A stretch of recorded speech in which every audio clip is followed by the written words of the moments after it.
hate Christmas. I'm just trying to be like positive. I hate Christmas though. Mm. It's too expensive. Yeah. All right. How can you be talking about Christmas now? But she said it was July. I was like, it'll soon be Christmas because we're more than halfway through the year. Let's have a look. Am I recording here? Yes. No, I'm live streaming, but I've done some amazing things with AI. What have you been doing? So, I've been able I've been able to use AI to take in transcripts and then generate reports based on our trainings. Yeah. So the conversation, the continuums, the system, the 4Q model, and the container. And I can do that on an individual basis. Yep. So this can help individuals be assessed. Yep. And by the way, I failed my assessment of my own thing. I got like 5 out of 10 and 2 out of 10, and but that's one thing. And then the other thing is for groups. Yeah. So working with a group and a class. Yep. And then the next thing is organizations. So I can do a separate organization. Yep. I can do this kind of community open stuff to help people develop. Yep. And then I can help individual students become coaches and professionals so they can go out into the marketplace and the market can buy people. Yeah. So that's what I've been playing with. And yeah, it's fascinating. Um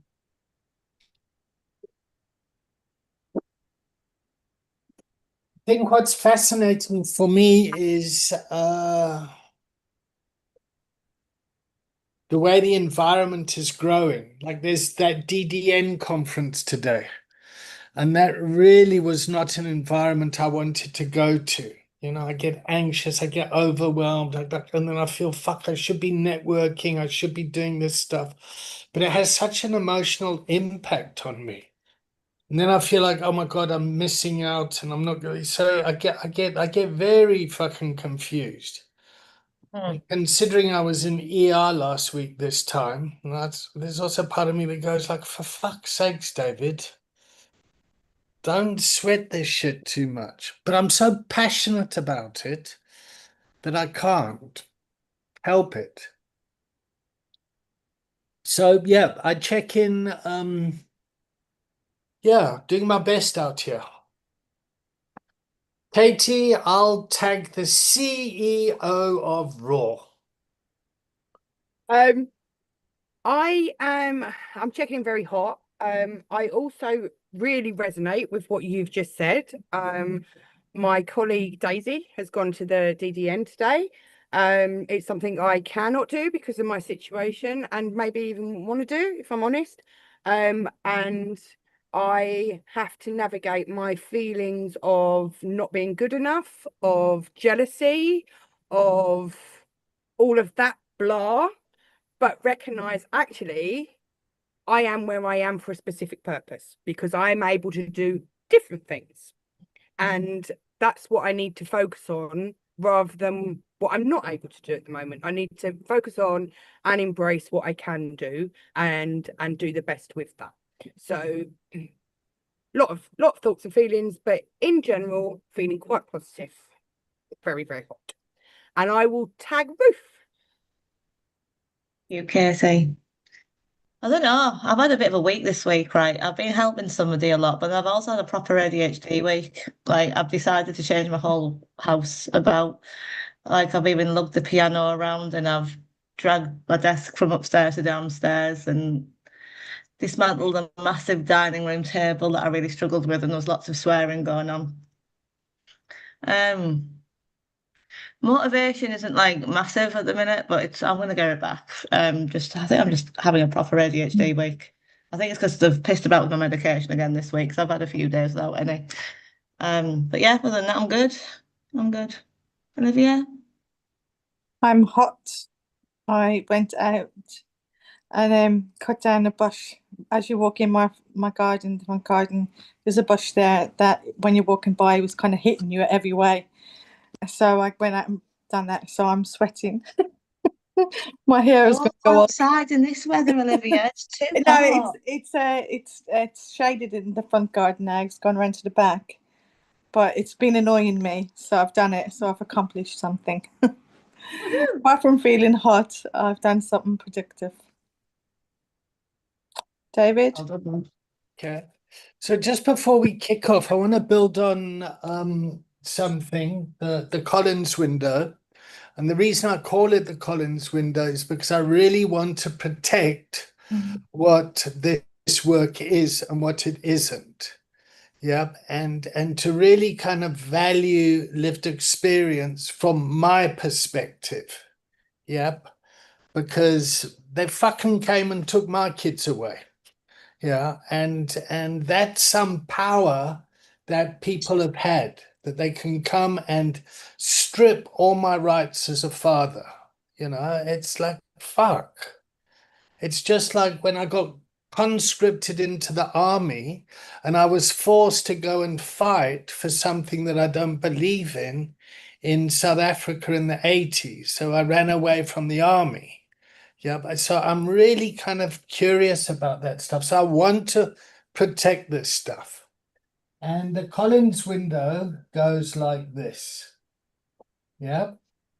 We've got this section here, which is really about the treatment world. Yep. So we've got the coaching here, we've got mentorship here, we've got the medical doctors here, and we've got the biopsychosocial. Yep. And above this, here, we've got wellness. Yep. And going down here, we've got treatment. Can you see that? Yeah. Now you're going to see my tummy. Okay. Treatment. Yeah. And this up here, this side, is support. Yep. And I want you to think of this being psychology. So you've got positive psychology, strengths-based, all that sort of stuff. Rah, rah, rah. You can sports coaching, fucking, you can do it, you know. And then I want to go to kind of wound-based psychology, or deficit-based psychology, or forensic psychology. Yeah, when someone's just a fucking horrible criminal. Yeah, and they need to be fucking jailed because they are a danger to society. Does that make sense? Yeah. Then we have history. Yeah. And then we have culture, which influences the window. So the history of addiction treatment has a moral lens to it. Yep, like you lot are bad people. You don't deserve to have your kids. You're smoking ganja. You bad parent, that sort of stuff. So mothers in particular, when they were in trouble and would ask for help, the stigma of that would keep them quiet. Yeah. And that's something that we fucking got to come up against. But in this space here, where we're developing lived experienced organizations, we are focusing on leadership,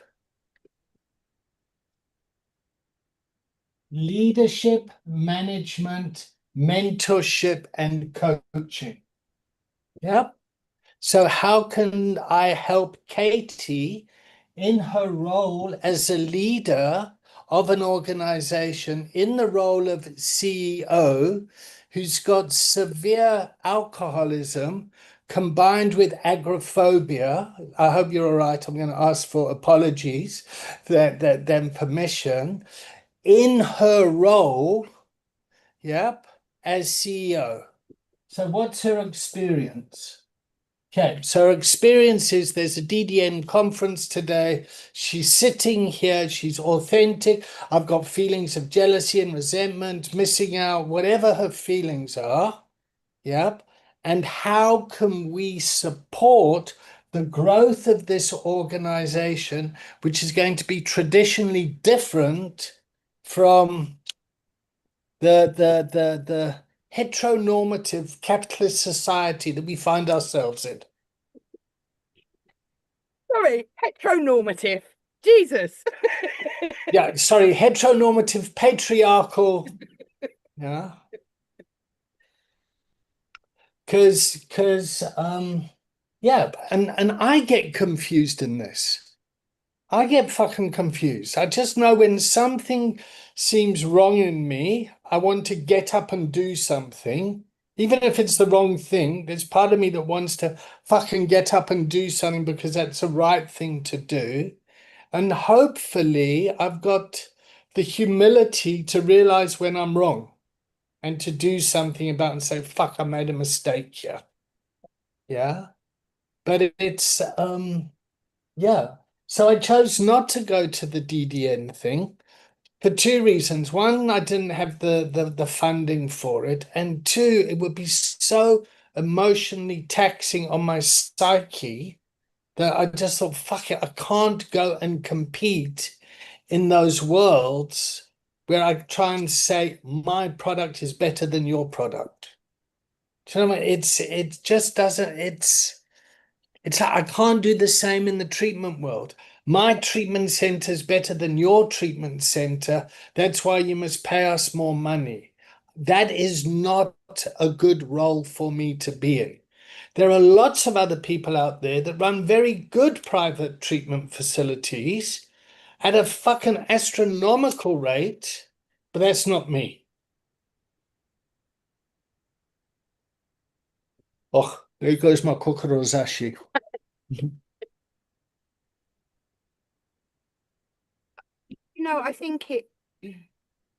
I think what is really important about the lived experience space is that we can all bring our own personal experiences, which goes without saying. But with that, I've learned a lot of different tools that is relative to my situation. So that actually means that I've been able to work on things that I would not have been able to, that, particularly the way I communicate digitally, online with people across Zoom. I like to think that that's a skill I've really managed to hone in, and that is actually incredibly important for a massive sector of our population to be able to be in their own home, comfortable, to have a coaching session like that. So me being in the position I'm in, it's allowed me to hone certain skills that other people don't have, can't have, hasn't had the chance to do.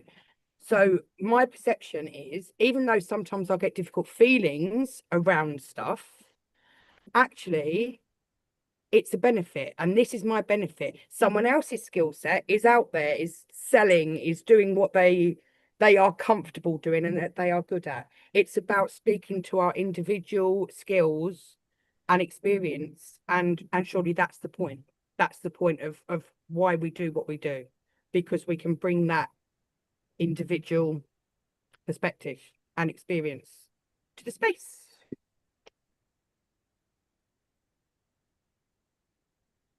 I got stuck again. No, you're here. We're all just okay. We're all just all just monging out. yeah. No. I'm just sitting here. Fucking yeah. I've got. I mean, I think I'm still pretty pissed off with Olivia's story from this morning. Yeah, Olivia, if I may. Yeah, Olivia's been volunteering at an organization for ages. She was invited by the organization to apply for work. Yep. She went through the stress of doing the interview, and then someone else in the organization who wasn't at the front line just said, okay, well, we're not having any volunteers going for this position. Is that correct, Olivia? Yes. Yep. And now Olivia's sitting here fucking pissed off, hurt, upset, bewildered, and like Why the fuck did you ask me to come for the interview then? Like, don't set me up.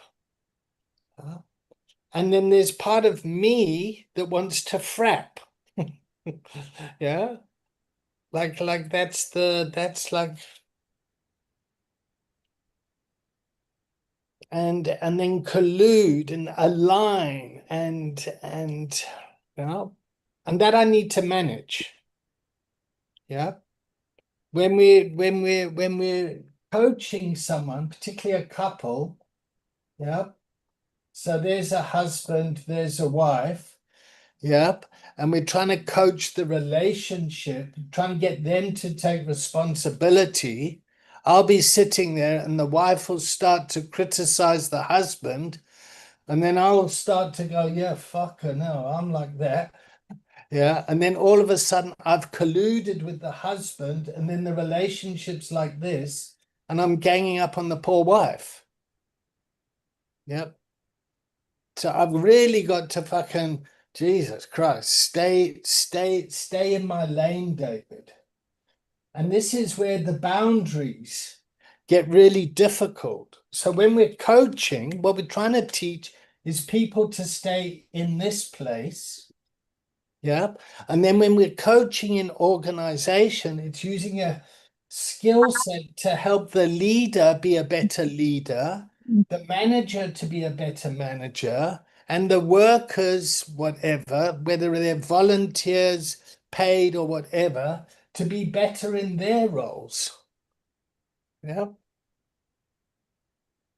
And I can tell you, when you sponsor someone and you decide to go and open up a rehab to employ all your sponsees, you're going to have some fucking problems in your life.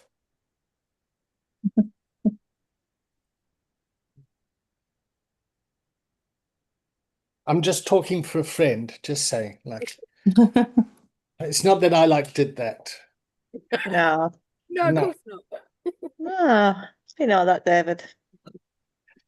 And the reason I did do that, because at the time, the treatment that was on offer was go to a farm, dig holes, raise pit bull dogs, yep, and pray to Jesus. That was treatment. And people would say, yes, that's what you must do. Fucking Bible bashing treatment.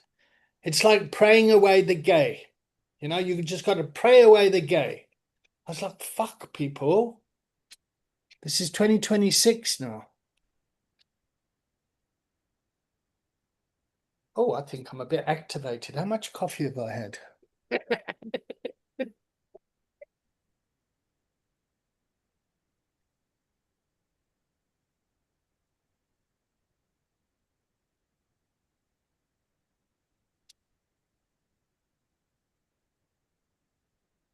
So, how are your organizations? What are your challenges?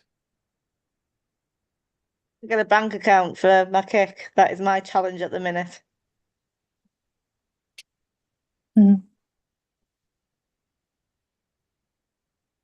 And your kick is working in the area of neurodiversity. Yeah. Yep. Okay. And Katie, you're also a kick, or you becoming a charity now? We are a kick. We are at some point looking to become a charity, but we're still a kick, and we'll be for a bit for sure. Okay. And you were started with funding from the Forward Trust. Yes. Yep. And the Forward Trust got money from Kent Council Yep. to set up a Lero. Yep. Okay. And then you paid me 2 years ago for a 3-day intensive, and we're still here. Hello. Yeah. Yeah. All right. No, that's cool. I just want to,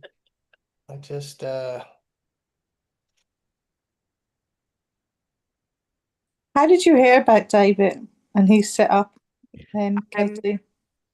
I actually don't know, because originally it was one of the ladies who was part of building it before it became a COC, Lisa. And I actually don't know how she heard about David. Oh, I think it was Dot Smith from Recovery Connections. That was it. Yeah. Yeah, and I've stayed here ever since. Just not gone. How's Lisa doing? Do you know?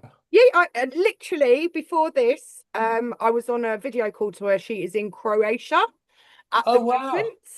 moment. She has got the summer off because she had voluntary redundancy from her job, and she is stepping into an amazing job later in the year as a project manager, with everything she ever wanted. So she's doing good. Fantastic. So just to give some history around that as well, if I may, Olivia. Mhm. Yeah. So I got a call from Lisa, which was from Dot, and to go and work with this organization to see what we can do with this lived experience organization. Yeah, after the first 2 weeks of engaging, they had a death of one of their volunteers. And it's like, fuck, how the hell do we do this? What to do? So we just said, okay, well, fuck, we'll do the best we can. Let's work with what we got. Brought in Rasada. We had a trauma workshop. And it's like, fuck, guys, this is serious shit that happens out there. I mean, that is almost 2 years to the day, huh? It is. It was the 2-year anniversary the weekend just gone of her Okay. passing. Yeah, Yeah. yeah. Okay. I can't believe how quickly that's gone. It's just fucking mental. And it's sad. Yeah, incredibly sad. You know, I went through, so not only was she one of our volunteers, but I went through treatment with her as well. So, you Oh, know, really? yeah, there was that connection with her prior to this.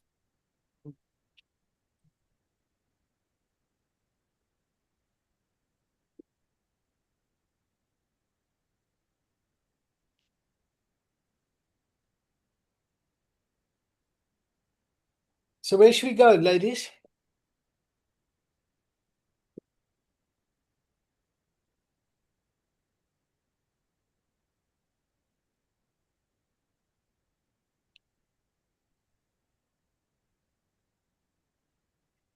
Olivia, did you go for your other interview?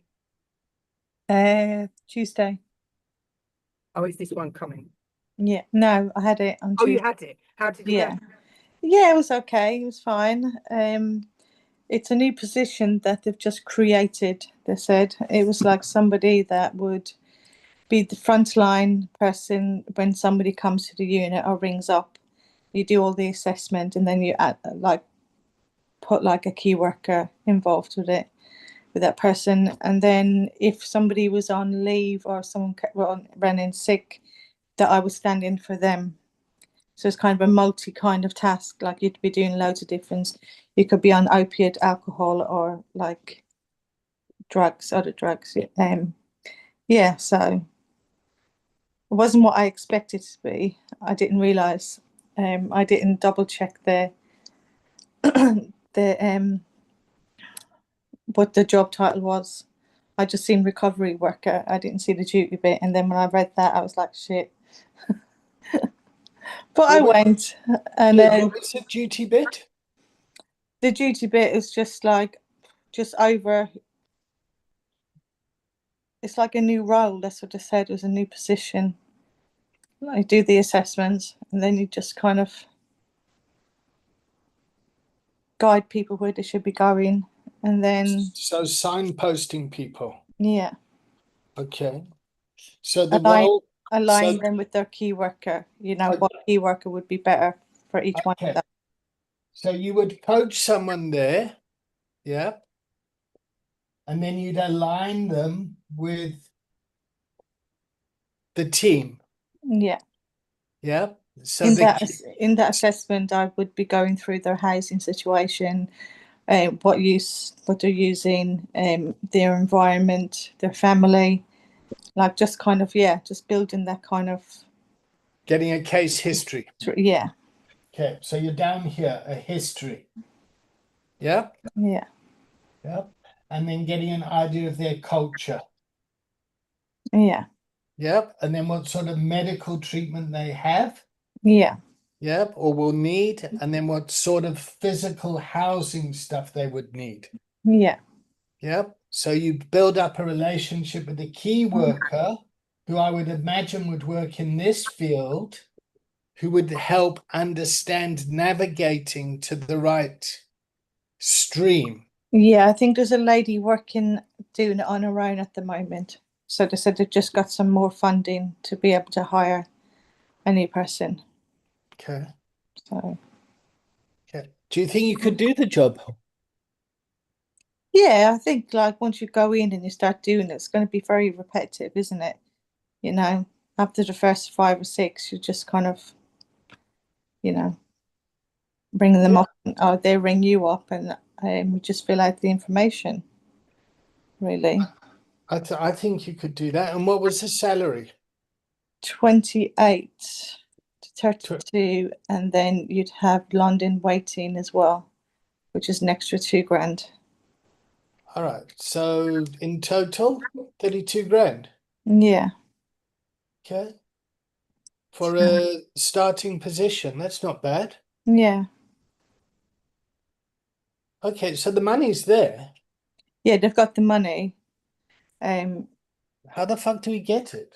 yeah, yeah. She said we've been given some money, and she said, "Oh, the job is only up until March. That's how much funding they've got, and then if they can persuade them to give them more money, then the job would kind of go further. But at the moment, it's only between probably now and March." So you'd be looking to go in there in your private capacity as a contractor. No, I'd still be employed by CGL, I think. Oh, so it's part of CGL. Yeah, Okay. yeah, it's Oh, part. okay. Sounds like a fixed term contract and the funding would last for a year. So by the sounds of they haven't got that position filled yet, or they've been trying to find what the position was going to be.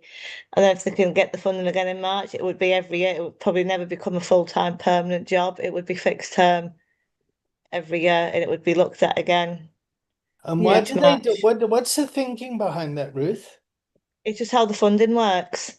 The funding might only be for like a year's period. So I don't know how I told you before about the national lottery where I was looking at some funding for about 200 grand, you remember?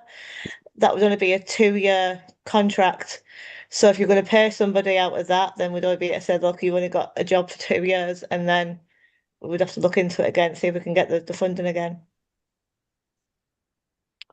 Like I know so little about the English system, huh?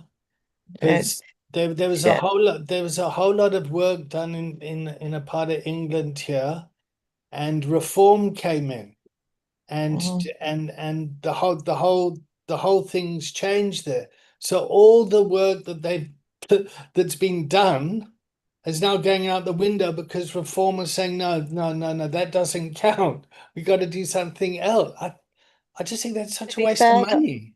any leroy, any kick, anywhere, most of the positions are fixed term contracts or temporary contracts because it's how the funding works. KT, how does your funding work? And if I'm asking inappropriate Yeah, questions, let me exactly. know. Yeah, exactly the same as that. Exactly the same as that. I've got no guarantee for a job after next year. It's no fucking wonder people get stressed and burnt out because, you know, I've got no guarantees at all. If we don't get funding, if we don't secure funding through grants or whatever, we won't be here. I mean, very conservatively, we're thinking we've got ideas and scope for 3 years. But in reality, this time next year, I could be without a job. Any of us could be. Yeah, which is shit. Shit, Shit. really. So if you were in power, what would you do? Ah, there's a question. And this is why I don't ever want to be in power. Um, you have to, well, you have to look at the system differently, and this is the point, isn't it? Of looking better at what works and what doesn't work. actually speaking to the voices. I mean, if you look at it from the bigger picture, we are in the drug situation. We are in a public health crisis with the increase in drug deaths, the increase in addiction. But Okay. people are choosing not to see that. All right, so that's statutory services. Yes. NHS, police, public health crisis, blah, blah, blah. Yep. Yep. And then we've got the private sector. Yep. Yep. Come and see me in Harley Street. It'll cost you a lot of money and you'll get to see me. And wish you went local. Yep. And then you've got charity. Yep. Yep. Mhm. All right. Now, government pay for this. Yeah. Is that right? Yep. And charity will pay for what their charity says they'll do. Yeah. So when I did that sober companion training, and we had the commissioner in the room, yeah, and other people, I could see where this was going, because all that was going to happen was these guys were going to say, you must pay for it. And then these guys were going to say, no, you pay for it. Yep. Yep. It's incredibly frustrating. We are at the moment, we've had a couple of clinical psychologists who are doing their doctorate come along and want to explore. I mean, I believe Let me work with your patients. Let me work with your yeah. This will be good for my thesis and my fucking, let me come and fucking, Exactly. So I'm very cautious. My first question was, you're going to give us money? That's like, oh, we don't have any money, but we would like to get some ideas from you, and it's very broad about what we can take forward and what we could actually put forward. So, you know, much as half the time I don't believe their hype, I do always think it's a good place to express the need, because actually we had a bit of a brainstorming session and was really bringing this particular point actually. Right. And where, you know, we can sit alongside statutory services, where Right. we can be there at the beginning and we are guiding. So, you know, in our roles of either, you know, whether people may need treatment or whether they need whatever they need, you know, that is what we can help a person get to. And then it goes over to the statutory services. So if they could make an allowance for us to do what we do best, that would be more beneficial outcomes to the wider. So that's you in the fourth sector. Yeah. Yeah. And so you're building a relationship with the private sector, statutory services, and charity. Yeah. Yeah. Okay. Now, the thing that you're talking about as well is you've got education down here. Yeah. Yeah. And you've got these people that are doing their doctorates that want to come, yeah, and work on your people, work on your community. Okay. So here's the challenge. Yep. And it's the same in the private sector, yep, you're in treatment. Yep. And this happened just before I came here. I was talking to someone who's a 47-year-old male, black man, who's got an alcohol problem, that's living in sheltered accommodation here in London. And he came out here when he was 11 years old from South Africa. Yeah. And he's now been referred to therapy, and his therapist, and no criticism on the therapist personally. However, the therapist is a young white female student that's doing her hours to, yep. So there's a big part of the statutory services that are using unexperienced people to build therapeutic relationships with people that's not fucking working. Because the guy's sitting there and going, what the fuck does this chick know about my life? Yeah. And instead of being able to say that, his voice is so marginalized. Yep. And he's so used to keeping quiet. Yep. That actually ends up just sitting there and people pleasing the therapist. Yeah. Because you're like, oh, fuck, I can't. And then in a few weeks' time, they'll come with a Greg's voucher and say, fill out this research report. Here's a pie for a fucking sausage roll.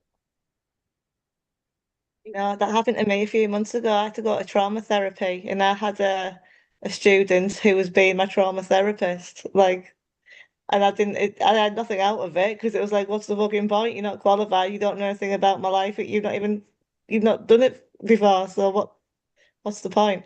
And I did the people pleasing and just went through it for a few weeks. Actually made So, me worse.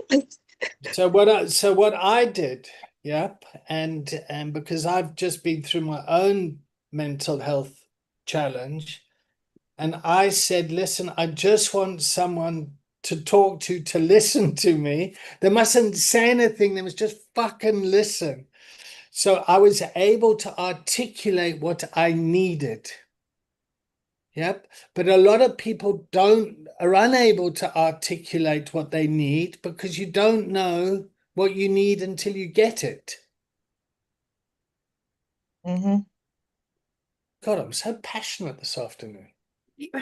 No, but see, I get that. I really feel that because there's someone I've been working with who has slipped through the gaps, and I may have mentioned this before. She's recently diagnosed autistic ADHD. She has been declined by mental health services now 8 fucking times. Found it very difficult to access the treatment services because they were not making reasonable adjustments for her issues that she needed some help with. And to be able for me or any of us to advocate for that, to actually spend time having the conversations to see what her needs are, to build that relationship from a place of knowing what it's like from that lived experience of varying degrees, allows that person to start exploring what it is they actually need and how to go forward with that and to be supported in that. And I think so many people fall through the gaps because they don't have that person or organization or something to build that relationship, to actually find out about them and who they are and what they want and what they need. And I think if money could be put into that, that would make so much difference because already someone's going to the service that they actually need, not what society perceives they need. So You know what what? if if we were to like kind of have the playground, yep, where people could go to the service that they wanted. Yeah. Do you know what I mean? Like I fuck. do.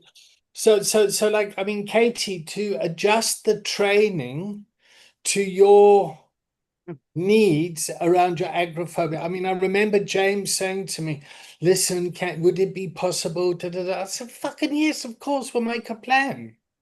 Yeah. Which I think, and I'm going to fucking give myself credit for constantly trying to meet people where they're at. Yeah. And that freaks other people out. How are you going to measure it? How are you going to do that? It's like, fuck, I don't know. We'll work it out when we're there. Yeah.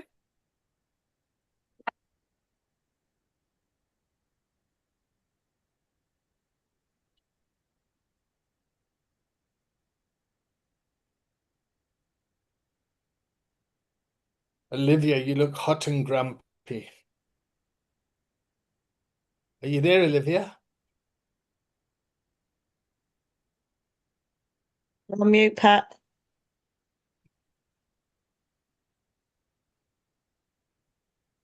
You're still muted. Yeah. Sorry, I'm just sitting with the fan right beside me and it's not working. It's just blowing hot air at me. Yeah, no, you just look so fucking hot and grumpy. Like, oh, for fuck's sake. How long's this class going to go on for?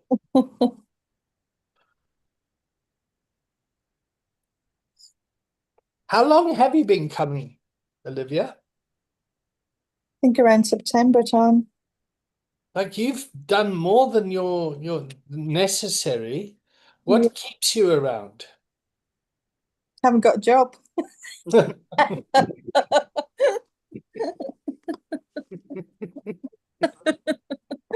No, I'm unemployable. Oh dear. But I mean, should we have a training where we say, okay, you've done your fucking 10 classes, on you go? No. Definitely not, because I would have been gone a long time ago.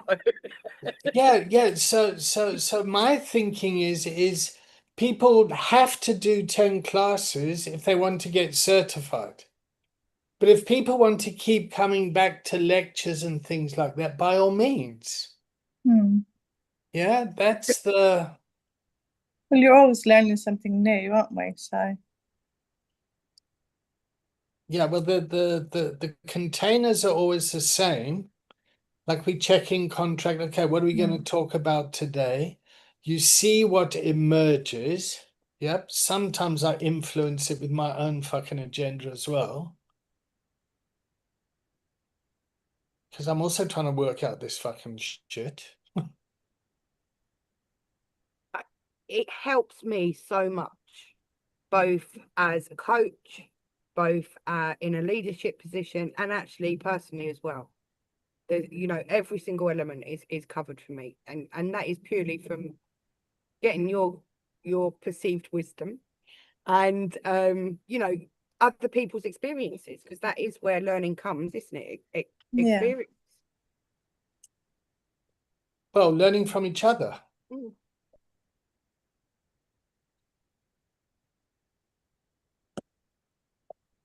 My favourite day of the week. I love a Thursday. Yeah, mine too, actually. Hmm.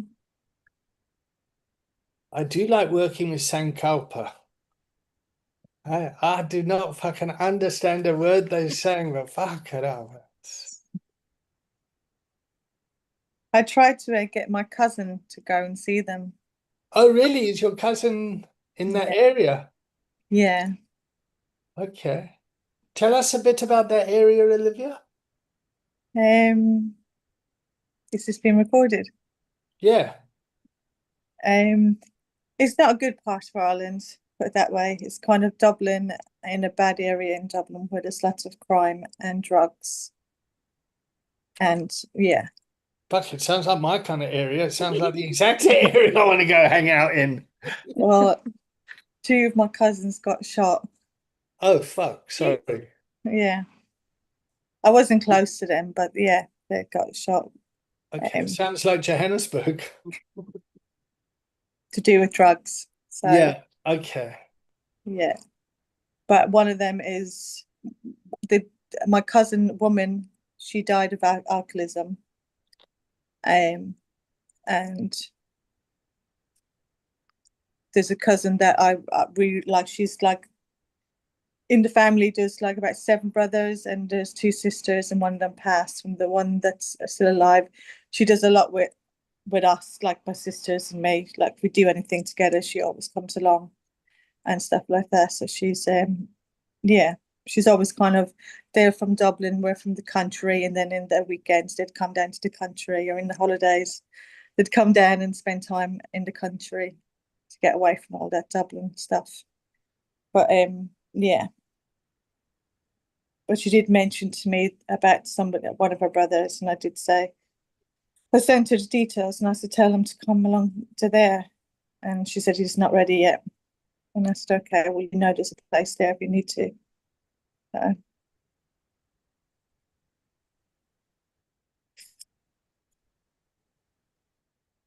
No, I like it. I think if I was to mention their surname in the meeting, they probably would know them.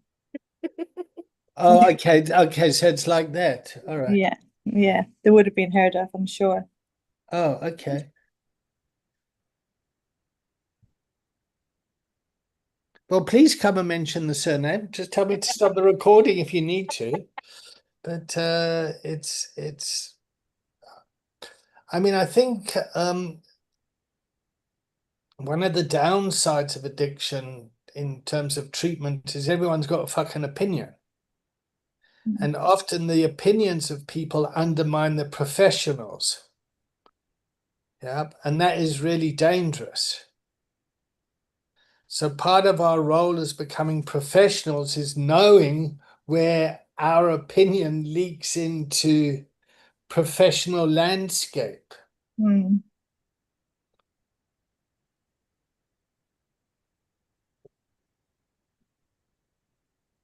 That was the question, that question that I asked them this morning, like, can't remember what I was going to say now. What did I ask them this morning? I think I'm going through the menopause. I keep getting hot flushes and I'm forgetting things. Oh yeah, no, I can't remember. It's gone. Be back in a minute. So in Quite terms of well. your job, and then going through the interview and then just blanketly saying, oh no, we're not hiring anyone with lived experience, we want professionals. Yeah, the person that made that call most probably had been torched by having volunteers come in with no training and causing chaos. I think it's more of the line of what the volunteers do. They don't have replacements for them, if that makes What sense. does that? Well, they don't Okay. have replacements, somebody to replace. If I was to get a job there, you'd have nobody for me, another volunteer to, Oh, we better not employ the volunteers, otherwise we'll have no volunteers. yeah. Oh, for fuck's sake. Yeah. Yeah. Okay. Yeah, But why yeah, pay someone when we can get them to do it for free? yeah. Makes sense to me. Well, next week I am not going because I go on holiday for a week. And when I come back, I'm going to do one more week. And in that week, that's when I'm going to say I won't be continuing. Good for you. You might as well come and volunteer here and help us try and make some money so we can fucking give you a job. Yes. Like, that's like, fuck it. Do If nobody's going to help us, you might as well go and. it ourselves.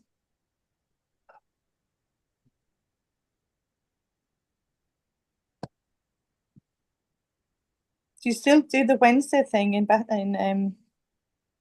where is it? That posh place? Harley Street? Yeah, I haven't had one client yet, but I still feel good. In fact, I went there last week because I had to go there. I should have stayed in bed and I ended up in hospital. I was like, fuck, I've got to make sure Paula gets her money's worth. Fucking I sat there and fucking had a heart attack. I had to ask the guy, excuse me, please can you take me to hospital? Oh my God. So he walked with me to, and then what I found so strange is that fucking Minister of Health, whatever, fucking ended up being interviewed on BBC camera outside the ward where I was, talking about a £10 billion investment in technology in the NHS. Jesus. Oh, yeah, exactly, Jesus. I thought, fuck's sake, like even here, I'm like, I can got the like, yeah, I can help. I can help. I only need 1 million. You see, you'll still have fucking 9,999 left. And The fact from you that took a million, picture though made me laugh. huh? The fact you took a picture through the gap of your curtain made me absolutely howl, by the way. Yeah, and then my son came in. And my son was on camera walking in behind, coming to see me in the ward. Oh, fuck. Jesus Christ. Oh. I'm going for I gotta go for I just got my letter from them.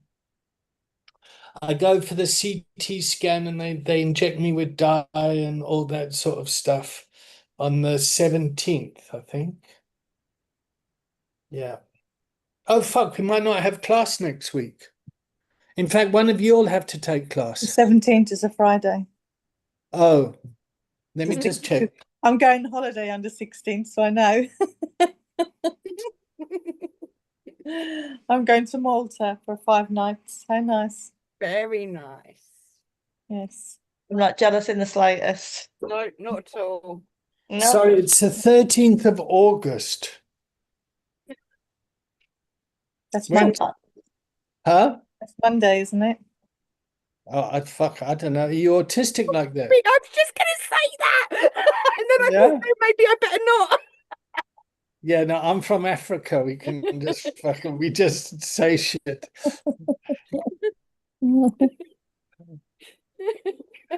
So, Olivia, I was born on the 6th of April, 1966. What day was it? Oh, it's a Wednesday. Grr.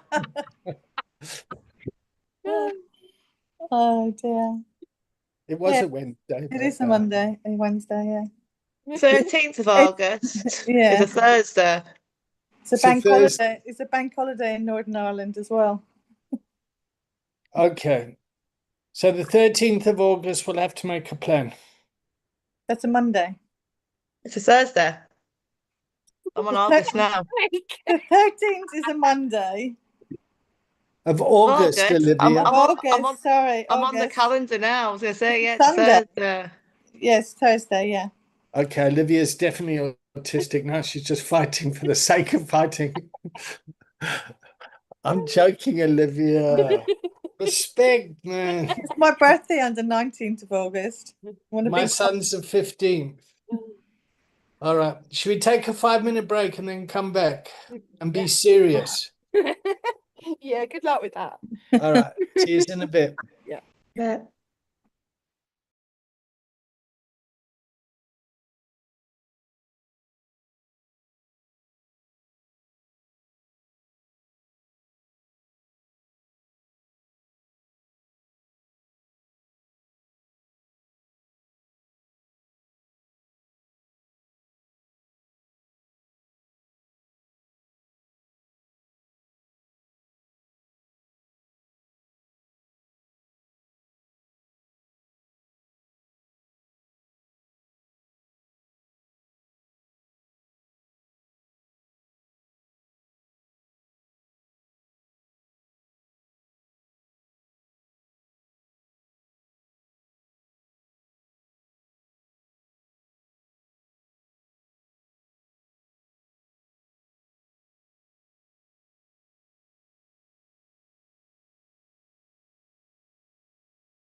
Get off your phones. Oh, shut up, you.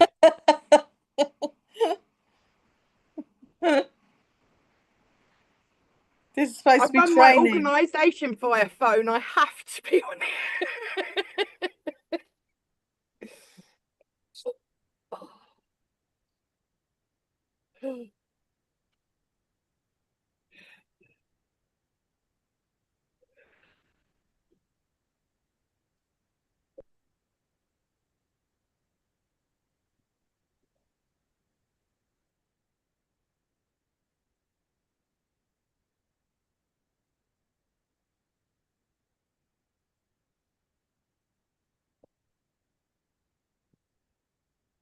Olivia, I was going to say, when you was talking about that job you've gone for, you didn't sound overly enthusiastic when you realised what it actually was. And I'll just share my experience because that's all I have. When I went for this job, I wasn't overly enthusiastic because I wanted to do what I'd been doing as a volunteer. That's what I really wanted to do. And like you, for want of a better word, they fucked me over, had enough, and I applied for this job. But it was very half-hearted, if I'm completely honest. I didn't really know what it was going to be or anything like that. But it turned out to be the absolute best thing and the best move. So I'm just sharing that. I'm just sharing that. Take from it what you will. Well, she said probably Thursday I'd hear, and it's 3 o'clock now, and I haven't heard. So You will find somewhere where your skills will be appreciated. yeah, with David. Yeah, yeah, absolutely. Well, Olivia, I will fucking appreciate,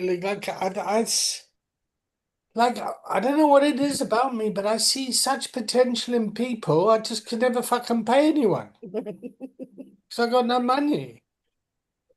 And I see it all the time. It's so frustrating. But when it comes to people giving you money, they don't actually give you the money and say, get on with it.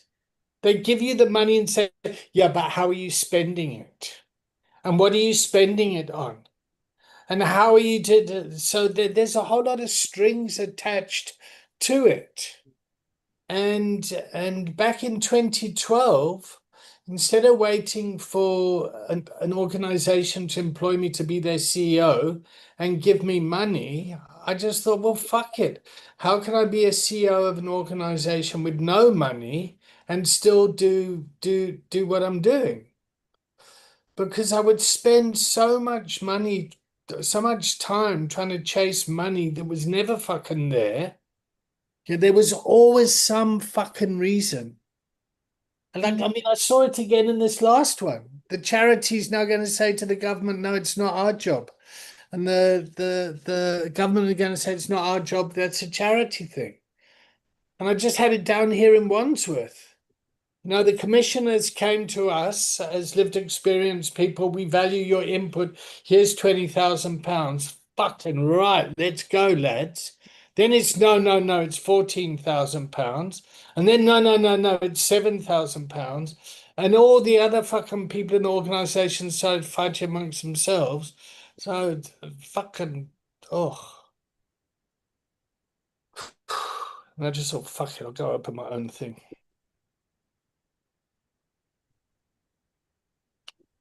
So the key thing is getting funding then, isn't that's the key thing? No, I know. not for me. The key thing for Is me it is fucking do what you want to do. You got one life to live, try and make your most out of it.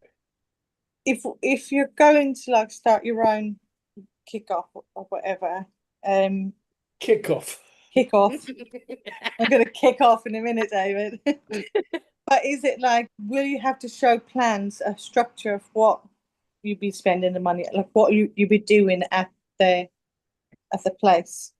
Any organization where you're a leader in, yep, you need to be accountable for money. Yeah. Even in your own personal life, you need to be accountable for money. Universal Credit even want you to be accountable for your money. You've got to send them your bank statement sometime. Yep. Being accountable for money is part of a skill set that people in recovery need to learn. Okay. Yep. People, when they're using, they got no problem with fucking money. They'll get money. They'll fucking score. They can do maths. If I buy an ounce of this and I cut it with this, I can turn it into 1.5 ounces. Then I can sell it and I can make this. And like, there's the business acumen there in people. But as soon as you kind of put it into a structure or something, people are saying, oh no, I can't do that, I can't do that. And oh, why am I getting frustrated? I think I get frustrated because people don't believe in themselves. So do you want to kind of do the training side? That's what you want. Olivia, I would love you to take our recovery wellness program. Okay. Yep. And sit down with people and say, guys, I've been trained to deliver the recovery wellness program. It'll be great if you could pay for it, because then I'll get a little bit of money and the kick will get a little bit of money, and the kick invests that money in helping others. And our projects really are in Africa. Oh, no, no, you've got to keep the money in the UK. Okay, great. Well, we'll help other fucking charities in the UK here. Yeah, yeah, no, but they've got to be in the right postcode. Oh, for fuck's sakes. Yeah, we can only spend money in our borough. Okay, we'll spend the money in your borough. Yeah, but you haven't got the right health and safety requirements. You haven't got the right lanyards. Fuck. That was one thing I came up again. No, we can't do training because we haven't got lanyards. People won't know who you are. So I got a fucking lanyard made. I'll show you my lanyard. I'll keep my one and just put a different thing in it. Where's my lanyard? It cost me a bloody fortune.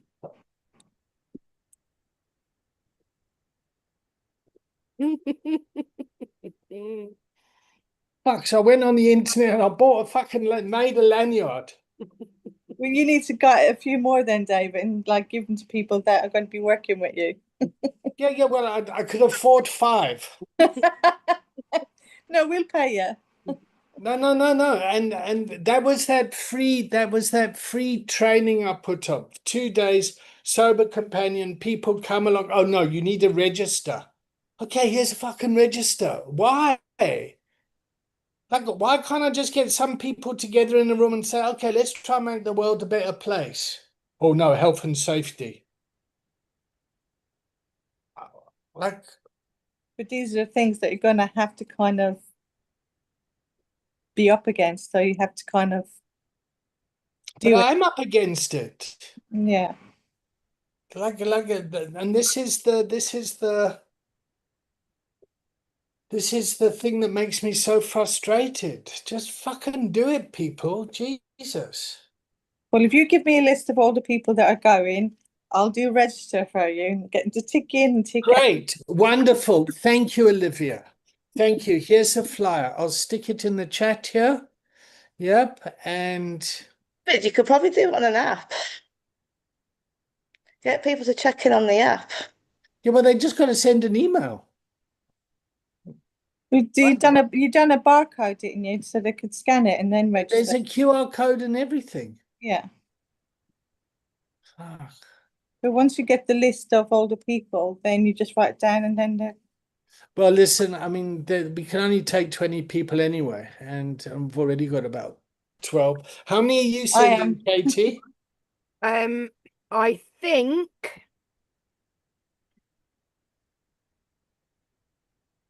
I'm No, hoping no, no, no, 5. not that many. I'm 5. hoping 5, but we'll see, see what's available. Okay, that might be a bit much. Okay, that's fine. Yeah. That's fine. Because it's beyond peer mentoring, peer. That's another thing that pisses me off. I say I'm doing recovery coaching training, and then people say, yeah, but can you not do it in the morning? Fuck. Look, what the fuck's that about? No, this is a career. Yeah, I want you to come and train doctors, but can you teach them brain surgery in the morning?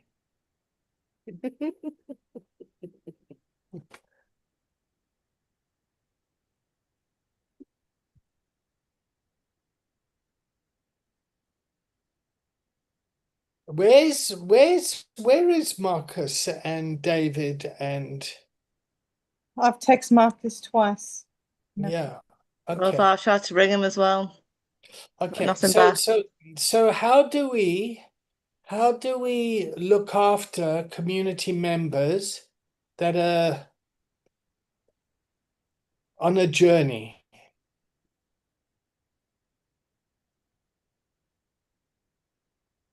Tonight, I've messaged him a couple of times. He's clearly not wanting to speak, so he'll do what he's Yeah. doing.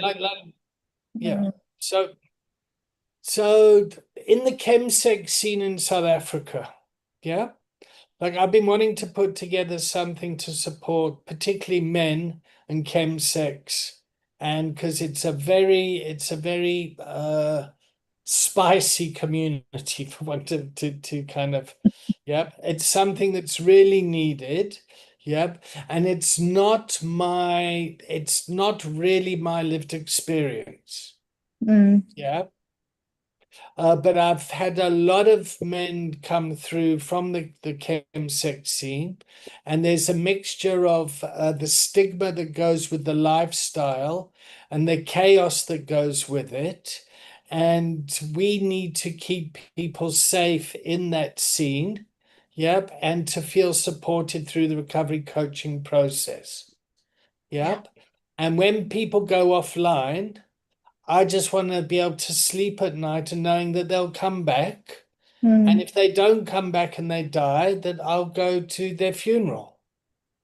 Like, I don't know how else to say it, mm. but I don't want to fucking freak myself out trying to get caught up in the role of the.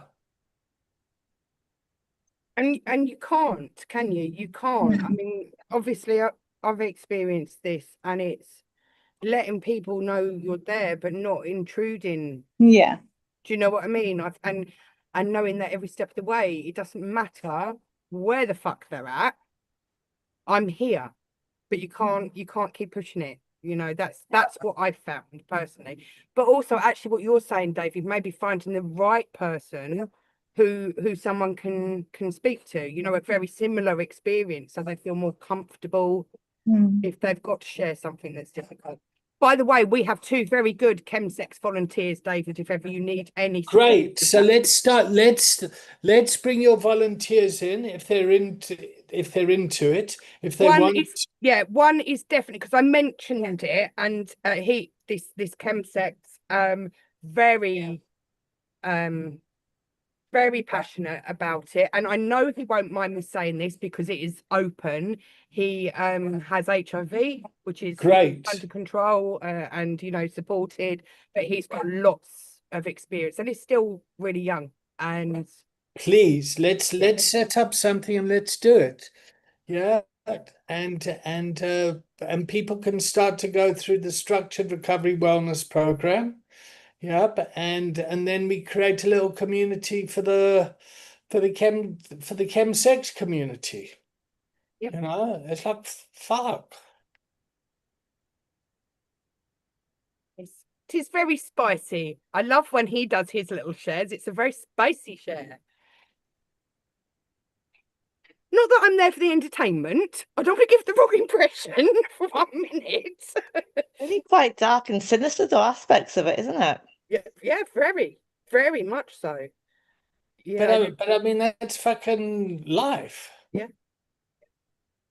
Yeah, it might be just life, but I don't know. There's parts of this that even I was a bit shocked at, and I don't get shocked easy.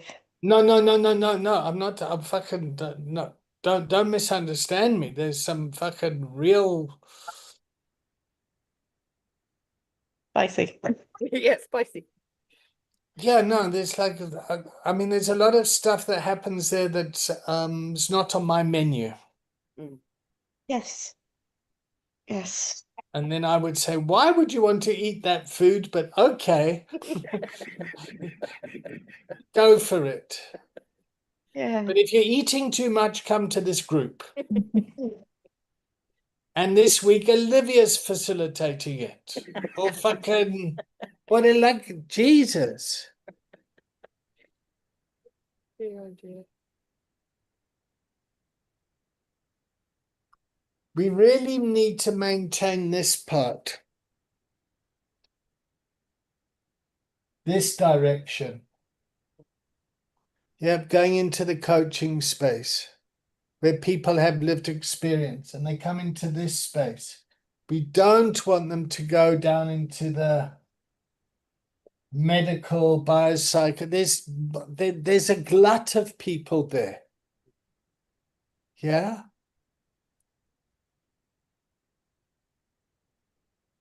Okay. How many counselors were qualified last year? Ruth, do your magic quickly there. Just find out. How many qualified last year? Yeah. How many new professionals came into the marketplace?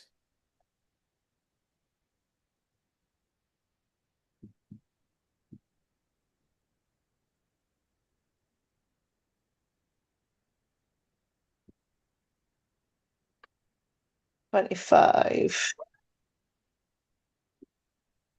25,000. Now I'm just putting the date in. There's no single official exact figure tracking the total number. But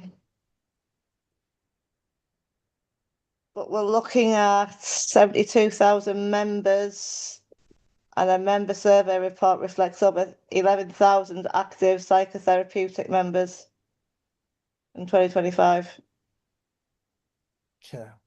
Like That's there's a a lot lot. of that's and universities keep training these people for jobs that Don't exist. That's crazy. and then they come to Katie and say, listen, Katie, have you got some people for us? We need to do our doctorates and we need to do this and that.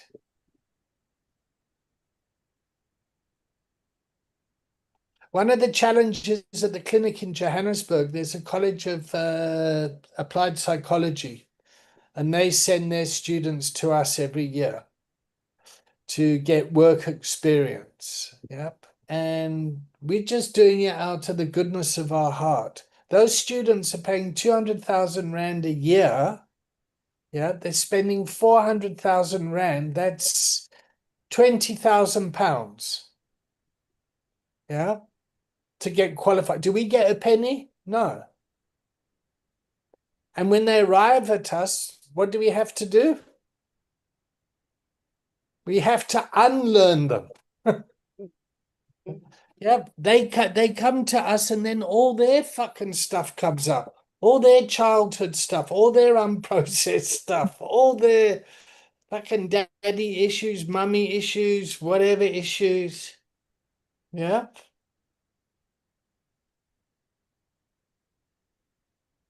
And I keep saying to Fatima Marita, you got to do something about this. No, man, you just got to love the people, David. Oh, fuck. Okay, you're in charge. Fuck, okay.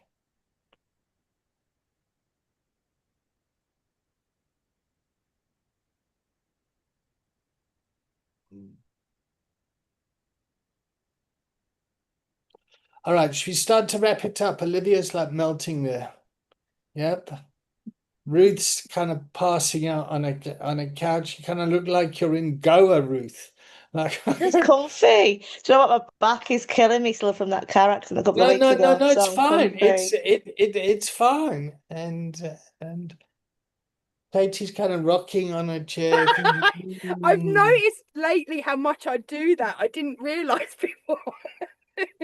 I'm self-soothing. Yes, it's wonderful. It's soothing. Yeah. All right. So should we start to wrap up? Okay. Yeah. What's your takeaway? People suck. People suck. Okay. Yeah. Olivia? Way through sucks. Way through sucks. Definitely isn't a way through, is there really? Not for volunteers. But yeah, and if I got it right, way through had changed their name and they used to be humankind or mankind Humankind, yeah. or unkind. What were they called? It was humankind. Katie, how are you checking out? Checking out thoughtful. Found this quite useful today. Can't really tell you why, but I feel in a good place. So that means that something has happened and it's all right. So yeah. All right, everyone. Thank you. Thank Thank you. you. I'm gonna check out and switch off the light and have a grandpa nap. Oh, that sounds good. Sounds good. All right. Enjoy. Take care, everyone. Listen, Yeah. thank you for everything you do, in spite of fucking yeah. And I don't know who I am to give the royal thank you, but anyway, fuck it. Thank you. You are Thank you for welcome. looking Oh, after my great one. people. Thank you for looking after. Yeah, go and help the poor. Go and do good work. Cool.